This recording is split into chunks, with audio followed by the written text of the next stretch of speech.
Okay, what is going on, everyone? Hope you are all doing well today. Alex Shlinsky here for the Anti-Hustlers Weekly Show, joined by my co-host, as usual, Mr. Brian Downer. Good to have you back, buddy. How are you? I'm great. I got a question though. It's a little bit off topic. What do Okay. you, because you say always joined by my co-host. What do you say on weeks when I'm not here? I talk about how sad I am that you're not here. I cry.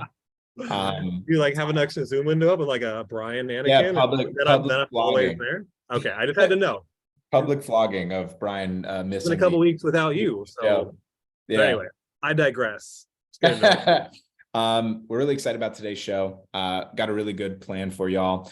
If you are new to the show, we do this show every single Thursday at 3 p.m. Eastern. You are always welcome to join us directly on Zoom. If you join us on Zoom, we do a little bit of a pre-show, and then we also do a little bit of post-show once we finish the actual session. We try to do every session for about 25 to 30 minutes or so to give you valuable insight. We have the entire replay vault on YouTube and also via replay on the replay vault itself. If you're looking for that, just drop replay in the chat. If you're watching live with us on Facebook, thank you. Hit that like or love button. We always appreciate it. Helps us a ton, and it would be really beneficial for us to have that from you. Other than that, today we're going to be talking about how to sign the hidden pathway, we call it, how to sign the top businesses in your industry. And so the first question I'm going to ask you all, if you are here, metaphorically or literally, replay or live, do you actually want to be number one in your industry? And so I just want to start off with a little bit of math here.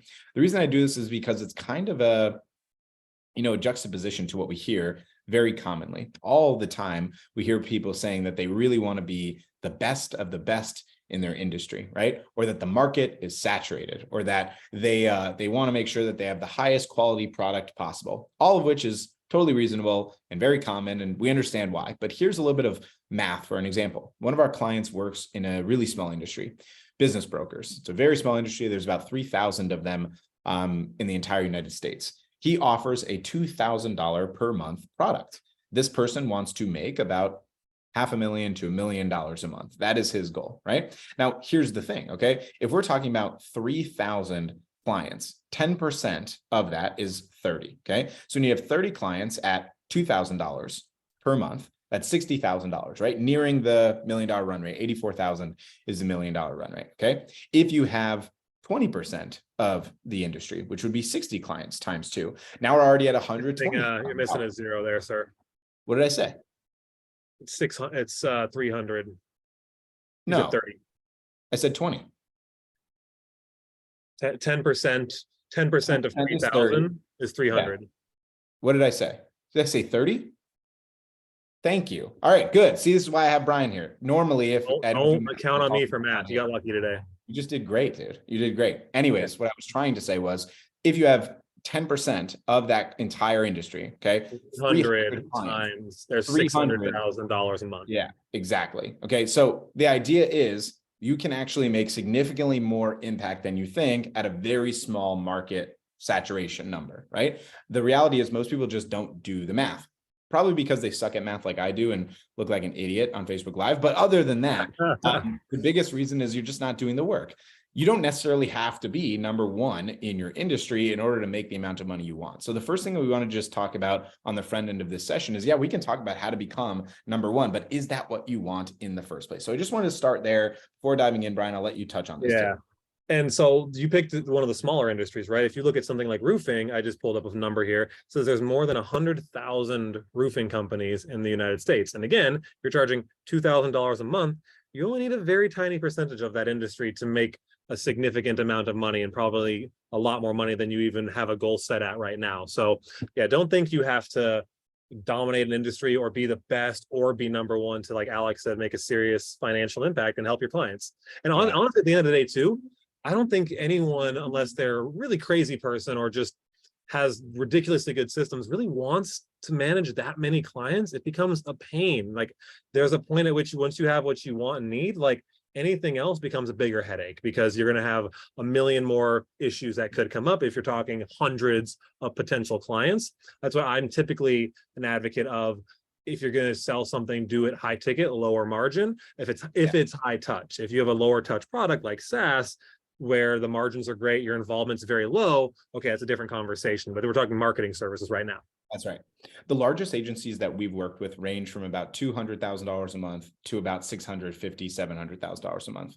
I don't think, Brian, we've yet to work with any agency at $1 million per month. It's extremely rare to have an agency at that size. It's also important to understand what the margins often are for companies of that size. Normally, companies of sizes of $250,000 or more per month, they're usually operating at like 25% margins. One of the things that we talk about a lot for CEOs, the owners of the business, not freelancers, people that are actually paying themselves to be a CEO of the company, right? If you're not paying yourself right now from your company, you're not really doing this correctly, right? Profit first model, Michael McCallowitz, great insight. But just in general, right? You got to be paying yourself. The idea is cash flow positive. So after you've paid your salary, are you making $1 or more?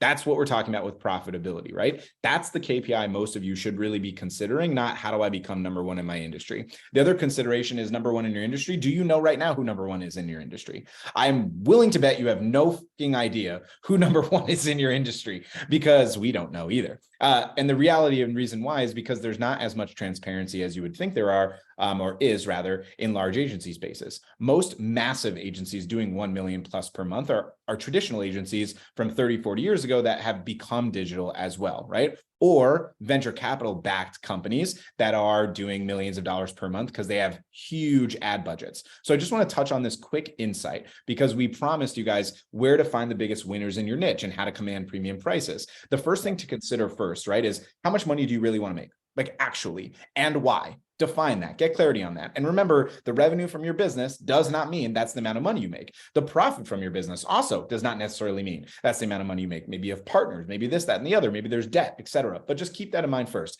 How much money do you actually want to make and why? Not just an ethereal sense of I want to do the best, I want to be the best. You're never going to get there, right? It's never going to make you happy because it's unattainable, right? This is what I talk about in the Anti-Hustlers book, which you haven't bought it yet. Please do so. It'll help me a ton. And I hope you really enjoy it. And if you did buy it, sincerely, I cannot say thank you enough. I'm so grateful for it. You're amazing. That being said, coming back to the point here, if you have clarity on the amount of money you want to make, okay, consider this. If you say, I want to make $500,000 a month, which is a lot more money than I would say the majority of people that we speak to, Brian, want to make. But if we say that, okay, I want to make $6 million a year. One, I would contend why, but let's not talk about that for now. I want to make $500,000 per month. If you consider that an agency, right, that size is likely going to do 25% margin, how much money do you need in order, revenue-wise, in order to make that amount of money? We're talking about $2 million, $2.5 million, $3 million per month. Is that something you can manage and handle? Do you really want that? And secondly, if you want even $100,000 a month, $50,000 a month, how much are you willing to invest? We come on these sessions and we have people saying, I want to make $50,000, $100,000 per month. We say, cool. How much are you willing to spend on ads? None. $5, $100. I want to clarify something, and then I'll kick this back to Brian. All the agencies that we work with that did $250,000 or more per month, not in profit, in revenue, okay, for clarity, all those are in our revenue. When they do that, those numbers, every single one of those companies spends more than $30,000. I'm going to say it again. 3000, right? Did I do enough zeros? No, you missed the zero again. One more zero. 30,000, not 3,000. $30,000 a month on ads. Okay.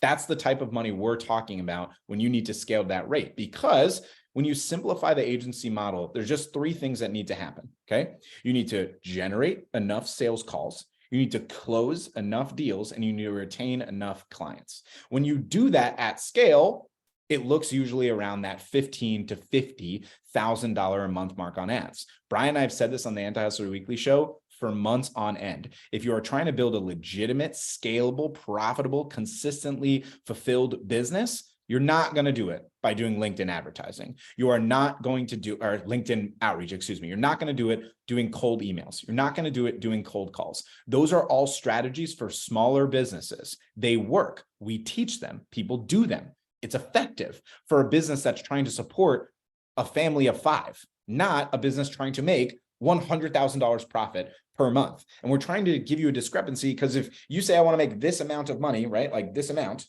but you want to invest this amount, it's not going to happen. You're not going to be able to do that. if you really, really want to be number one, you have to basically outpace your competition in terms of the amount of money that they're making. And when we don't know exactly who is number one in your industry for whatever industry you're running, you have to consider that the number one is likely spending $15,000 plus a month on advertising. Are you willing to do that? Neither Brian and I are saying you have to do that. We don't have control over that. That's why you define the number, right? Exactly. Go ahead, B. Then it creates the headaches we talked about. Anything beyond what you want and need becomes baggage that you have to manage. So yeah, I'd love to get into the topic here in terms of like where to actually find the people in your space. So I was joking about you and I being in Vegas, which is why I'll give you a pass for being bad on math. You and I stayed up all night on Tuesday and have probably slept little since then. I'll give you a break. I'm right there with you, but it reinforced going on this trip. The idea was for an event that Alex spoke at, did excellent on stage, for a number of, let's say 60 to 80 martial arts and self-defense gym owners, right? And what it really reinforced for me was where you find people who are at the top of their class in your space are at these events, because they typically have the time freedom and the financial ability to go travel and be there, right? So you are going to brush shoulders with very, very successful people in your space. We were having at that private dinner conversation with this guy who had just sold his gym franchises for $16 million and now has an abundance of smoothie franchises all over Arizona. And like, if I were a person in this room, I was attending this event, he would be a dream person to have as a connection, because he's doing exactly what I would be wanting to do, right? So in that same vein, you attending these events, brushing shoulders with, and frankly, sponsoring, even putting some money out to really get access, you will connect with the people who are at the top of their game. And a good example of this, another version of this, not just events, but groups and associations, right? I've harped on this for years and on this call as well, the idea of identifying, especially locally, groups and associations you can get into. Eric is a good example of this. He has grown a lot of his business out of the BNI. What's up, Eric? Thanks for joining us, man. And just showing up. And a lot of people, they don't want to do that. They want to be in their pajamas on their computer, not really participate in their community. That is a mistake if you want to work with winners in your space. People who have the experience to be nominated president of the Arkansas Roofing Company, like, they know a thing or two about roofing and they have connections to the roofers in that space. So absolutely, you can't be in those positions if you aren't already successful. That is one of the key places you can find them. There are strategies you can find them online. I will get into, I'll kick it over to Alex, but that would be the first place. And this event reinforced that for me. So the other element of biggest winners, I'm a huge believer of events and brushing shoulders, as Brian said, but you have to pay for access, not just access only to attend, but access for sponsorship, because that's where you get the next level access, the behind the scenes access, right? So if you consider you go to an event that has, 100 people and there are 10 people in the audience that are the top, percent that you're trying to communicate with, well, so is the other 90%. But if you are one of the people that sponsored the event, now you have immediate access to the 10% of the, or are a speaker there as well. In your instance, the event we just went to, we got access to these guys because we were speaking there. Absolutely. And so that again comes down to the investment strategy you're considering. The other thing that I really want to make sure is clear is understanding the Dream 100 stuff that Brian and I have brought up many times. And this is truly how you become the biggest winner in your industry. I'm going to touch on one of our clients, POD Hall of Famer, that sold her business recently. I'll keep her name out of it, but most of the people that know who we are for sure know who she is. She sold her business in, I think it was December of last year, might have been November of last year, made a pretty nice chunk of change. She got brought on as the CMO of the agency, and that agency is doing significantly higher numbers than her agency was, but it does about $300,000 per month, and they're scaling month over month by about 15 to 20%, which is a huge number, massive. That is significant. And I asked, like, how, like, what are they doing? How much money are they spending on ads? Because that initially is always my thought process. So they just have a huge amount of money to corner the market. They're not spending 1 cent on ads. Now, before you like give me your pitchforks, but Alex, you said ads. I know, chill, right? There's many ways to skin the cat. That's the most common way. So obviously my first question is that. In fact, what they did is they grew it in the other main way that Brian and I talk about growing businesses. And that's through 2 specific Dream 100 relationships. They connected with companies, okay, that sell the most popular product in the med spa space. Okay. So they connected with the most commonly used and sold product in the space. All right. Being the most commonly used product in the space, the people that they connected with have more than 800 medical spa locations that they sell their products to. And every single month, this Dream 100 client is sending 20 or 30 clients to this agency to deliver for. And they have 800 locations. We also worked with another client, Austin Baird, great guy. He sold a red light therapy service. We gave him the recommendation to find out the company who sells the red light, actual red light product, the actual piece of material that's needed. It's medical equipment, medical device, right? He connected with them. I think they had, Brian, correct me if I'm wrong, but somewhere around like 200 or so locations. I think it was 120, 150, but whatever, still and way more he could want to handle. Here's what was this incredible thing that happened for Austin. One, the actual company became a client of Austin's business to help them get more med spas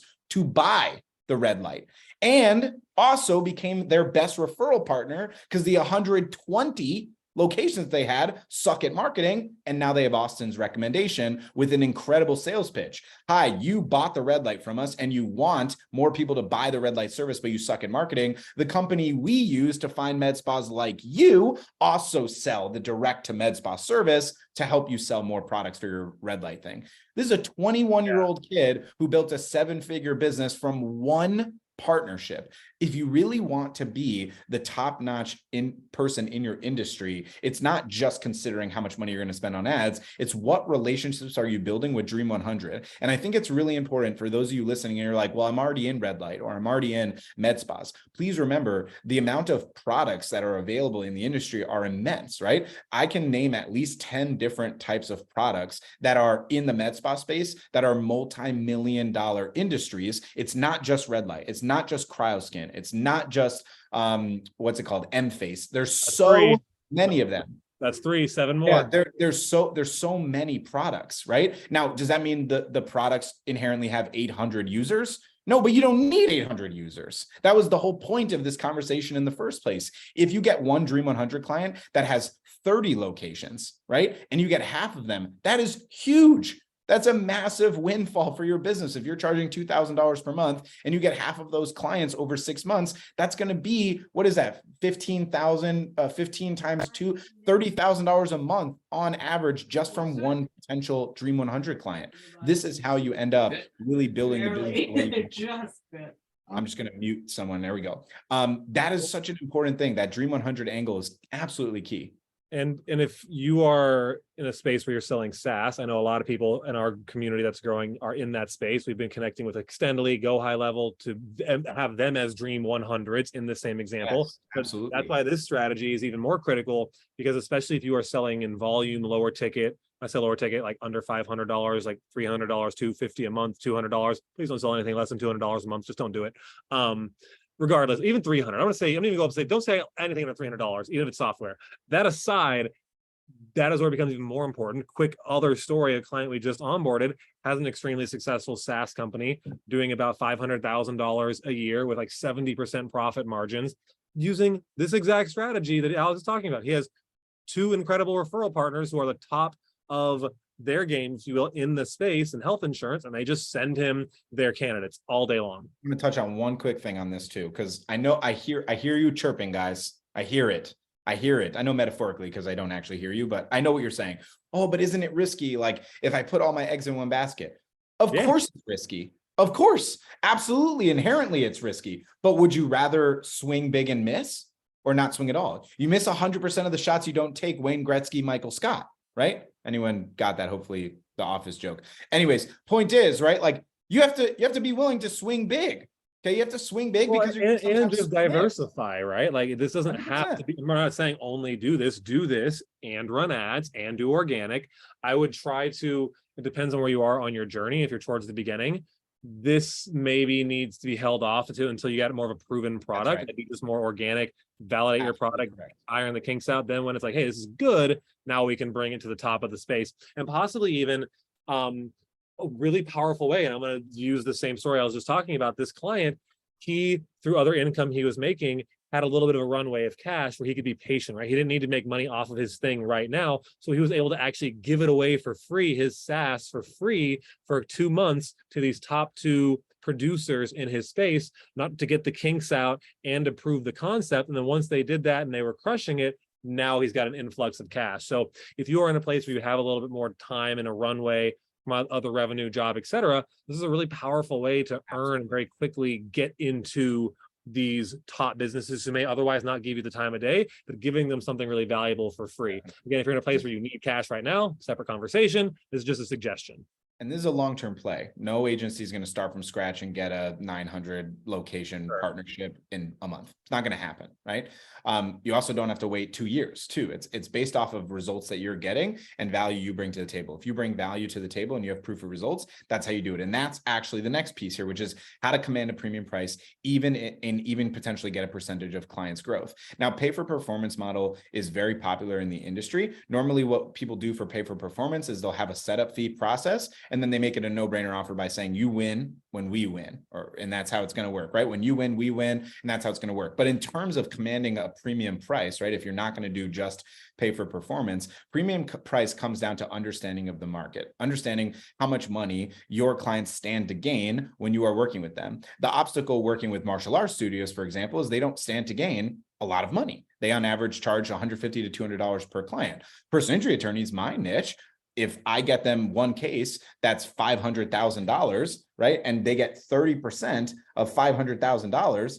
That's $150,000 of product that they just got of revenue. I did the math on a calculator. Don't worry. It wasn't on my head. That wasn't in my head. But they get $150,000 from that. Okay. If my product is $5,000 a month, they just paid for 30 months of my product. Okay. That is more than that's a year and a half, right? Or 2 years and a half. Sorry. That's 2.5 years from one potential high ticket sale, right? When you have a product or a niche that has high income, that's how you command premium prices. It's hard to command premium prices in martial arts, as an example. High volume, right? A lot of money. Absolutely. It's a little more challenging when you're doing high volume, right? Because then you have to be on point, especially if you're running paid ads. But if it's, widgets under $100, but they're selling a lot of them per month, again, still another challenge. And if you're going down the e-commerce rabbit hole, there's the expectation that you are responsible for the conversion of the purchase, not just generating the opportunities, which is also challenging. So, cool. I would say the next part of commanding premium pricing is pretty simple, and it's actually get results people want, right? What is the desired state your customer wants to be at? Most of the time, yes, in marketing, it's going to be more clients, more money, more leads. But a lot of times, especially if you're selling SaaS, you can sell peace of mind. You can sell time back to them, and the value of whatever that is. However, we can quantify, easier to quantify in high ticket industries, also will allow you to dictate what you can pay for, right? An example would be, I'm trying to think of something totally outside the marketing space where, like medicine, if you look at what insurance companies, if you have insurance, you've had health insurance, go get it for yourself, God damn it. For sure. But if you pick, God forbid, and you see what the insurance company actually pays for some of the medications, it's astronomical. And that's because of hey, Brian, let's play for the value of what that can do. That pill, whatever. What? Play a fun game. Hey guys, most of I had open heart surgery 2.5 years ago. How much do you think? I know the answer, so I'm gonna. How much do you think it cost? You can drop it in the chat. How much do you think it cost? Me, it cost $7,500 because that was my deductible. That's how much I had to pay out of pocket. But if I didn't have insurance, how much do you think insurance paid? We're not gonna live. Drop it in the chat. I want to hear from you. Ha! Ha! Luis said 200K. Ha! Ha! Ha! Blake said 100K. Let's just try this on for size. It is 1.2 million was the amount that they $1 million man. 1.2. I paid 7,500. Please, for the love of God, make sure you have health insurance. Now the point that I'm making is this surgery Alex got as expensive as it was, it's not helping him make more money. It's doing something infinitely more valuable. It's keeping him alive. It didn't save him time, but like the perceived value of what he got is immense. So what I'm getting at is what you're selling doesn't always have to make in cash. It's the perceived value. And does it get to the desired state your customers want? They will pay a premium for that price. And you have to, and you understand this by actually talking to them and communicating with them. So real quick, I want to throw this in here. I know we're flirting with the middle of the show. I think Alex has to hop, but I'll hang around. I still like talking about this stuff. If you guys want to ask us anything. So getting a percentage of the client's growth, right? Doing a pay per lead model where if they order more because they're growing more and they can handle more, cool, you get more money. I would say another smart way to do this is charge a percentage of ad spend. So if you are charging $2,500 to manage up to $10,000, anything past $10,000, you can now start to charge, say 25%. Of 25% of 10,000 is that $2,500 minimum. But hey, past 10,000, now you're getting a bigger percentage. So if you have a client spending $100,000 a month on ads because they're crushing it and you're helping them grow, you getting 25% of that is a significant clip of change without necessarily having to do more work, more fulfillment. Absolutely. So really important consideration there if you're selling paid ads. I'll wrap here with the top tier clients and what they look for. There's a few elements that really matter. For newer businesses, we constantly tell them not to play business. Like, oh, make a website, do a demo, like just forget about that shit. Go sell to local business. You don't need any of that.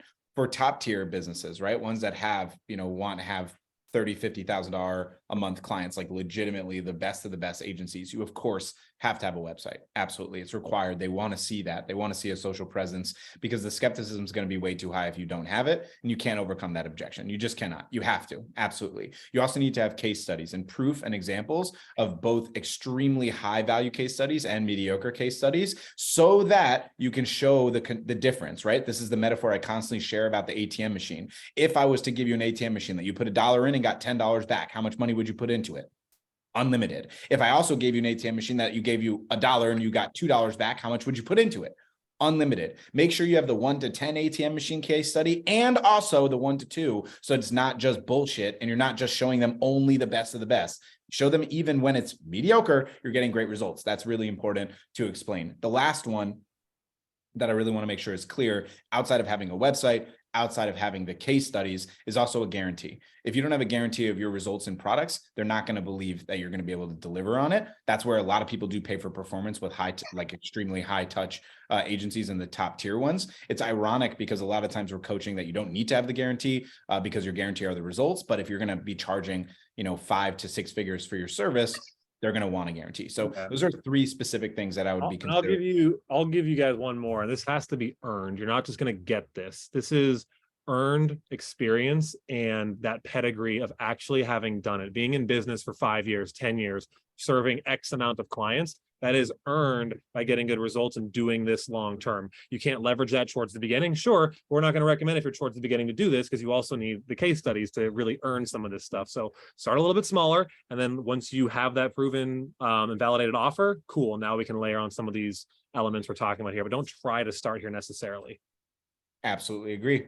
All right. Well, that is our show for today. Thank you so much for checking in. We really appreciate it. Before we go, anyone have any questions or need anything from us? If you enjoyed this, please hit that like or love button. Let's do this actually. If you're here in the Zoom specifically, I'm not on Facebook Live, drop a 1 in the chat if you have a question, just so we can get a sense of how many questions there are. Alex, I will hang out and answer them. If you guys don't have any questions, that's fine. Luis has one here. I will happily answer. Anyone else, drop a 1 in the chat if you got questions. Otherwise, no harm, no foul. Quick 2 notes as well for you. 1, if you have not bought my book, The Anti-Hustler's Handbook, it was my first book I ever wrote. I really appreciate it if you could check it out. I think you really like it a lot. I worked really hard on it, and oh yeah, Luis, you're the man. Show it again, Luis. Show it again. Look at that. That is amazing. Yeah, my guy. Thank you. Appreciate you.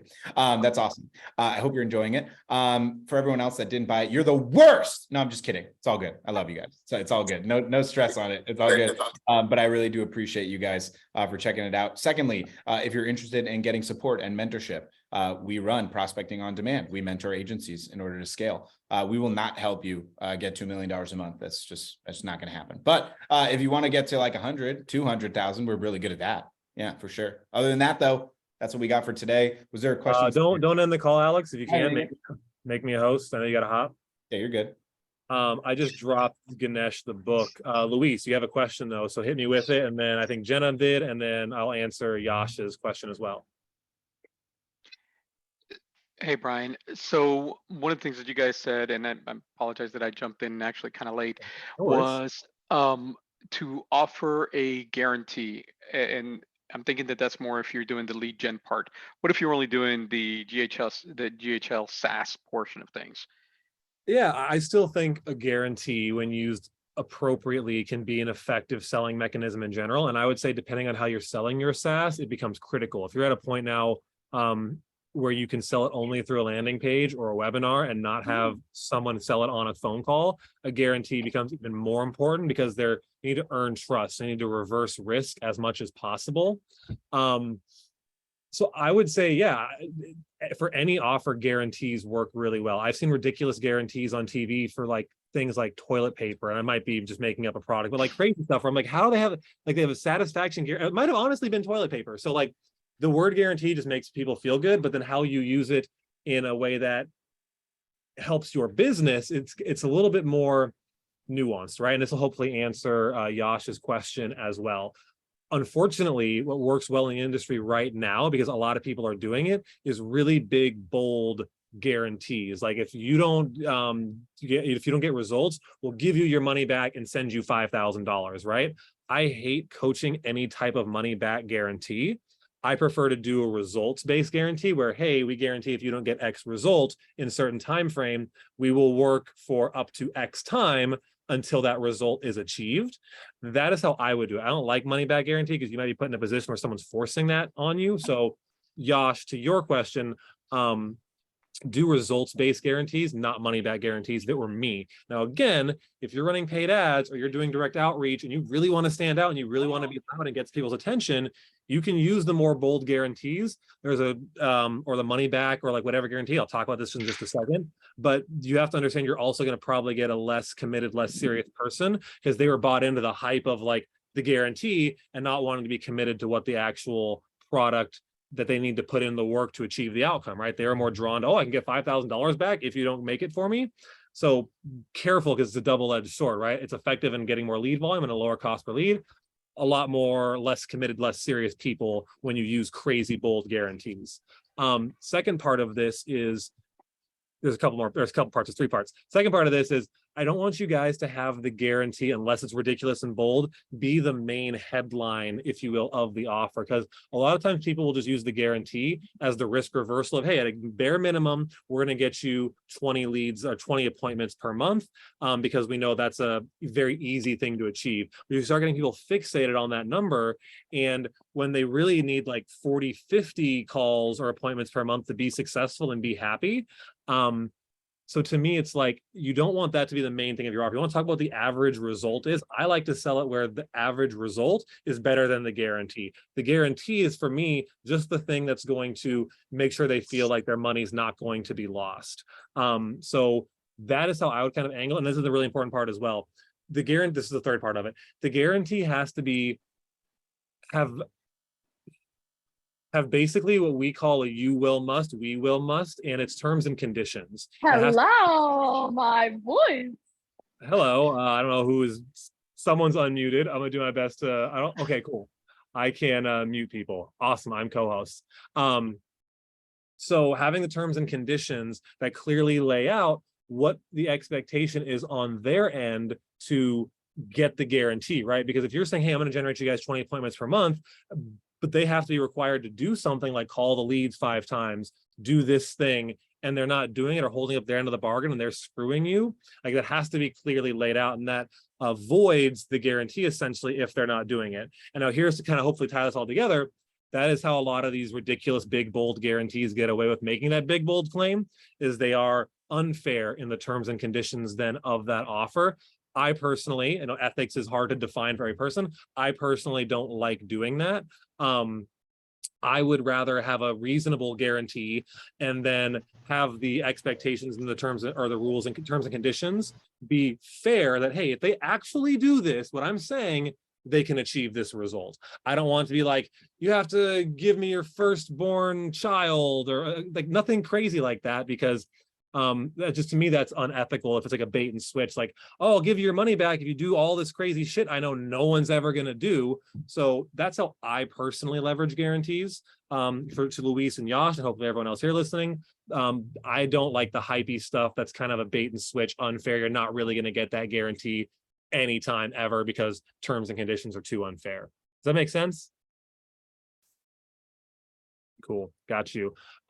Jenna, I believe you had a question. We'll probably be hanging out in like 30 minutes anyways, but you're welcome to ask away if you still got it. Yeah, can you say that one more time simply? Like, Sure, I got you.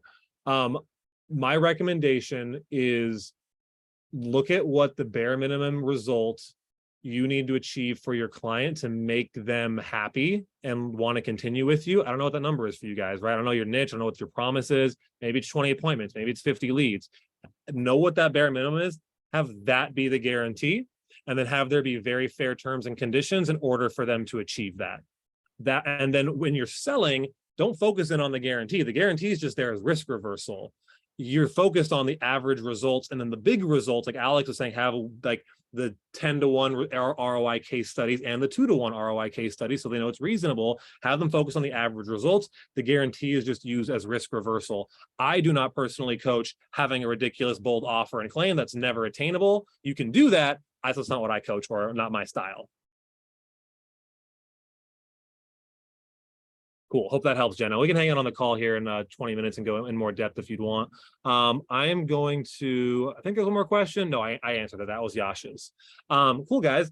I'm going to wrap this up. I got a couple more things to do on Slack, but if you would like, I'm going to try and get this link. Give me 1 second. I do a call, and Alex, we switch off every week, Thursday at 4 p.m. in the Extendedly Facebook group, where we literally just do open Q&A. So if anyone here wants to hang out on that call with me and get just questions answered about anything around their business, we hang out there every single week and do this. So if you guys give me a moment, I'm going to find the link and I'll drop it in the chat. And in 20 minutes, I will be on there hanging out. Otherwise, appreciate all your time. We are also here every week, myself and Alex, Thursday, 3 p.m. for the Anti-Hustler Show. Typically, this, like you guys have seen, more content focused. We talk, teach. But if you want Q&A and like one-to-one support, definitely hop on that 4 o'clock link and we'll be there hanging out. Otherwise, you guys have a good rest of your day, and I'll talk with you all soon. Peace.